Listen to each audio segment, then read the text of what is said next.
नमस्कार दोस्तों, मैं डॉक्टर विनीता पांडे एक बार फिर आपके सामने उपस्थित हूँ। और आज हम बात कर रहे हैं कि डीएलएड में प्रथम वर्ष में प्रैक्टिकल का जो आपका जो नया सिलेबस है उसके आधार पर प्रैक्टिकल किस तरह से होता है या किस तरह से होगा। बच्चों के बहुत सारे प्रश्न हैं कि मैडम आप बताइए, तो मैं आप सबको एक वीडियो के माध्यम से क्लियर कर रही हूँ, ताकि यदि आपको कोई चीज़ समझ में नहीं आती है तो आप इसको बार बार चला करके देख सकते हैं। आप सभी को पता है कि हमारा जो सिलेबस है वो चेंज हो गया है। यहाँ पर उन्होंने सिलेबस जो है वो पूरी तरह से चेंज नहीं किया गया है। पिछले सिलेबस और इस सिलेबस में बहुत सारी सिमिलरिटीज़ हैं। चीज़ों को चेंज कर दिया गया है, थोड़ा सा मटेरियल चेंज किया है, सब्जेक्ट चेंज किए हैं, लेकिन वो आधी चीज़ें जो हैं वो उसी तरह से, सिर्फ थोड़ा सा कॉन्सेप्ट चेंज किया है, नवाचारी शिक्षण को जोड़ा है। अब अगर हम देखें तो प्रैक्टिकल के नाम पर पहला प्रैक्टिकल आपका स्वबोध दिया गया है। स्वबोध में आपको सेल्फ अंडरस्टैंडिंग है, स्वयं की पहचान, हम अपने बारे में क्या जानते हैं, ये एक आध्यात्मिक पेपर है। उसमें आपकी फाइल बनी है जिसमें आपको अपने बारे में मेरिट्स लिखने हैं, डीमेरिट्स लिखने हैं, दैनिक नंदिनी कैसे बनाते, बहुत तरह के उसमें है। और कुछ महापुरुषों का जीवन परिचय है, इस तरह का है। और आप अपने जीवन के मूल्यों को कैसे पहचाने, इस तरह के कुछ सवाल हैं। तो इन सभी में आपको ये जो फाइल बनी है उसको आपको थोड़ा सा पढ़ना है। उस फाइल से आपको 2 प्रश्न पूछे जाएंगे जिसमें से आपको एक प्रश्न का उत्तर लिखना होगा। दूसरे पर हम आते हैं रचनात्मक नाटक एवं कला। तो इसमें जो है वो आपको नाटक कला और कोलाज, संगीत, इन सब से संबंधित आपको फाइल बनवाई गई है। और उस फाइल में आपको इन सब के बारे में लिखना था और इससे संबंधित आपको चित्रों को लगाना था। इस फाइल में भी ऐसा ही होता है कि आपको 2 प्रश्न पूछे जाते हैं, उनमें से आपको कोई भी एक का आंसर देना होता है, तो वो आपको एक उत्तर लिखना होता है। अगला जब हम देखते हैं तो आपका स्वास्थ्य, शिक्षा और भावनात्मक विकास से संबंधित, शारीरिक विकास से संबंधित एक पेपर है जिसमें आपको योग शिक्षा से संबंधित पूछा जाता है, रेड क्रॉस से संबंधित पूछा जाता है, प्राथमिक चिकित्सा, संतुलित आहार और पोषण।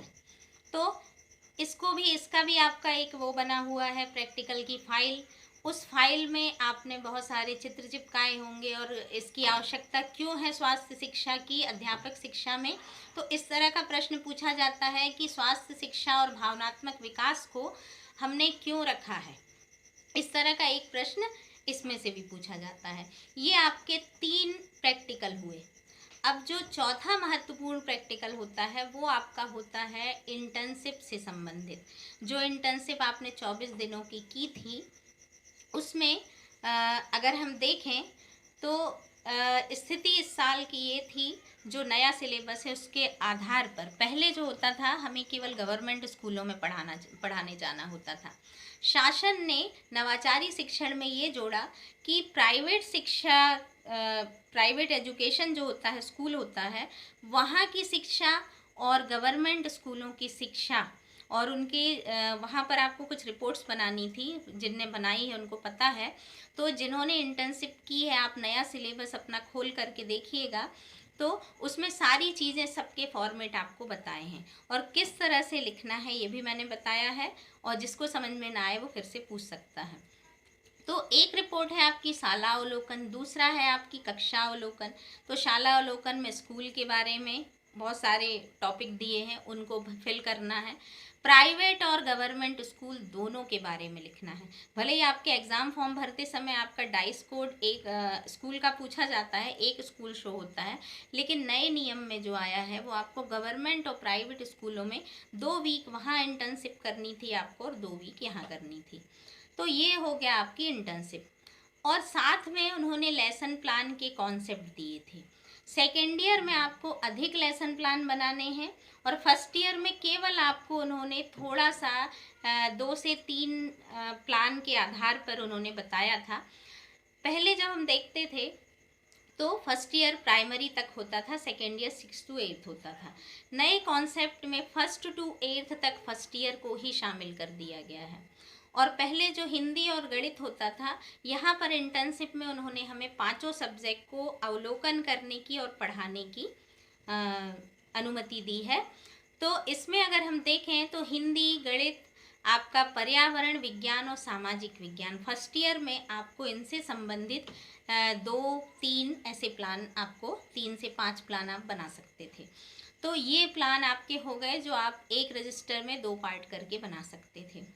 अब यहाँ जब फाइनल प्रैक्टिकल की बात होते हैं और इसके साथ एक आईसीटी का आपको इंटर्नशिप में दिया है कि आईसीटी जो आपका 5वां पेपर है उसमें पावर पॉइंट प्रेजेंटेशन आपको सीखना था और बार बार नए कॉन्सेप्ट में प्रेजेंटेशन की बात हो रही है।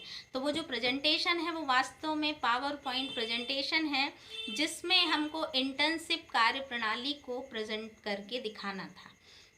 तो वहाँ पर हमने जो देखा, कई लोगों ने उसमें स्कूल की फ़ोटो ले ली है कैमरे से, कई ने वीडियो बनाया है, तो उसको उन्होंने शो किया है कि यहाँ इस स्कूल में हमने इंटर्नशिप की, ये टीचर है, ये बच्चा पढ़ा रहा है। कक्षावलोकन को दिखाया कि यहाँ हमने कक्षावलोकन किया है, ये स्कूल का ऑब्जर्वेशन है।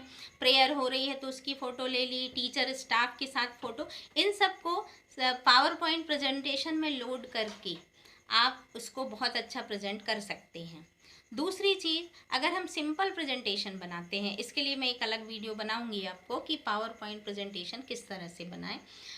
तो अभी हम बात करते हैं कि अगर हम देखें तो फाइनल प्रैक्टिकल में हमको हिंदी और गणित को फर्स्ट ईयर में इसलिए फाइनल में लेके चल रहे हैं क्योंकि आपका जो आलोचनात्मक और पाठ्य पुस्तक स्रोत सामग्री जो बनाने के लिए दी गई है वहाँ पर आपका हिंदी और गणित को शामिल किया है, जिसमें एक आपका प्राइमरी स्कूल का प्लान है और दूसरा आपका मिडिल स्कूल का प्लान है। तो चूंकि आपको डबल मेहनत ना करना पड़े तो इसीलिए वहाँ स्रोत सामग्री को आप उसका जो टीएलएम बनाया है आपने और आपने टीचिंग एड जो भी बनाए हैं उनको आप हिंदी और गणित को साथ में लेकर के यहाँ पर पढ़ा सकते हैं। और मान लीजिए कोई विद्यार्थी ऐसा है जो ये चाहता है कि मैंने अलग से कुछ तैयार किया है तो वो उन 5 सब्जेक्ट में भी पढ़ा सकता है, उसमें कोई भी मनाही नहीं है। पर हिंदी और गणित को इसलिए लेकर के चल रहे हैं फर्स्ट ईयर में क्योंकि आपको डबल मेहनत नहीं करनी पड़ी। आपने वहाँ स्रोत सामग्री में ऑलरेडी हिंदी और गणित से संबंधित जो टीचिंग एड बनाया था, जैसे कई बच्चों ने अबॉक्स बनाया है, कई ने वॉचेस बनाई हैं और हिंदी में भी बहुत सारी चीज़ें इतनी अच्छी बनाई हैं। तो जो क्रिएटिव बच्चे होते हैं वो बहुत अच्छा काम करते, तो आप उसी को दिखाएं, वहाँ पढ़ाएं और वाइवा में वो ये पूछेंगे कि आपने क्या किया, कैसे किया, वही बताना है। वाइवा के लिए अब मैं अगला वीडियो फिर बनाऊंगी। तो मुख्य रूप से हम देखें तो इन 3 सब्जेक्ट से रिलेटेड एक प्रश्न पूछा जाता है और आप जो प्रैक्टिकल में वहाँ लेसन प्लान लेकर के जाएंगे पढ़ाने के लिए और जो प्रेजेंटेशन आप दिखाएंगे 5 से 7 मिनट का है वो, तो उसी से रिलेटेड पूछ लिया जाएगा आपने यही क्यों बनाया, तो वो उसके बारे में बताऊंगी आपको बाद में। तो ये चीज़ें हैं। आप आशा है कि प्रैक्टिकल की तैयारी के विषय में जो भी आपकी समस्याएं थी वो दूर हो गई होंगी। धन्यवाद।